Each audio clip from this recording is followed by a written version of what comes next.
Laissez-moi vous conter une histoire. Bloody Mary, ou Marie la Sanglante, est un fantôme légendaire au cœur d'une très populaire légende urbaine. Dans le folklore, il est dit qu'une femme apparaît dans le miroir si son nom, Marie la Sanglante, est dit 3 fois de suite. L'apparition de Marie la Sanglante peut avoir une attitude neutre, mais quelquefois malveillante, selon les variantes de la légende et les intentions de la personne qui l'invoque. Les différentes versions de cette légende urbaine se retrouvent dans presque toutes les sociétés, et d'autres légendes urbaines similaires comme Hanako-san, le fantôme japonais qui hante les salles de bain, ou encore la Dame Blanche. Selon la croyance populaire, la personne souhaitant invoquer Bloody Mary doit se trouver dans l'obscurité, devant un miroir éclairé à la chandelle. Elle doit fixer le miroir et répéter 3 fois Bloody Mary ou Marie la Sanglante. C'est alors qu'une femme, portant une robe blanche ensanglantée, apparaît alors dans le miroir. Il existe une multitude de versions de cette légende urbaine. Dans certaines, son nom est appelé 13 fois. Les intentions de Bloody Mary peuvent aussi varier. Dans certaines versions, elle répondra aux questions qui lui seront posées. Dans d'autres, elle tentera d'attraper et de tuer la personne ayant fait l'invocation. Pour obtenir des réponses de Bloody Mary, sans qu'elle disparaisse, il faut éviter de la regarder et se concentrer sur son propre reflet dans le miroir.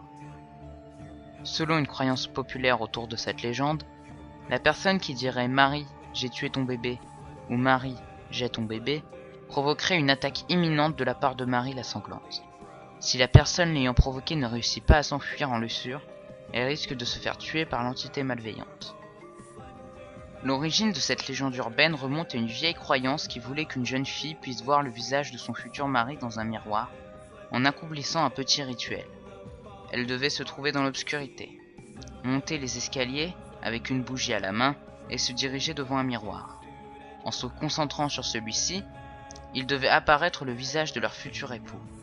Il était aussi possible de voir apparaître une tête de mort, ce qui annonçait qu'elle était destinée à mourir avant son mariage. Cette croyance fut popularisée grâce à une carte d'Halloween qui parut au début du XXe siècle. Les variantes de ce rituel ont été nombreuses, tout comme les croyances envers qui est Bloody Mary. Selon les versions, la légende moderne affirme que Marie la Sanglante serait une même sorcière qui aurait brûlé sur le bûcher. Elle est une mère infanticide, une femme qui a perdu son enfant et s'est suicidée, ou bien une femme morte en couche. Selon une autre légende, il s'agirait d'une jeune fille tombée dans le coma suite à une maladie. Son père médecin voulait la sauver, mais des rumeurs disaient que sa fille était une sorcière. Il a donc dû l'enterrer vivante. Elle s'est réveillée et a sonné la cloche qu'on avait accrochée à son poignet. Ses parents ne l'ont pas entendu.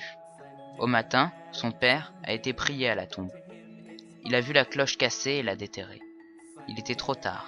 Elle était morte asphyxiée et avait les mains pleines de sang, car elle avait gratté la tombe pour tenter de sortir et s'était arraché les ongles. Dans certaines régions, particulièrement au Québec, la Marie en question est la Sainte Vierge, qui est directement provoquée lorsqu'il est dit « Sainte Marie, Vierge de sang ».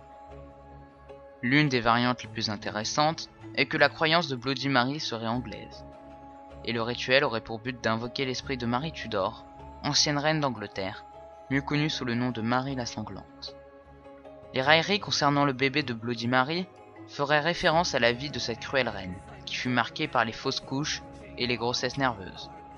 Elle ne réussit pas à mettre au monde un enfant, et la pression sur elle était très grande. Les croyances au sujet des miroirs et de leur capacité à servir de passage ou de moyen de communication avec l'autre monde sont nombreuses. Traditionnellement, lorsqu'un membre de la famille mourait, on recouvrait les miroirs de la maison afin que le défunt ne puisse pas voir son reflet et puisse ainsi quitter la demeure familiale en toute quiétude.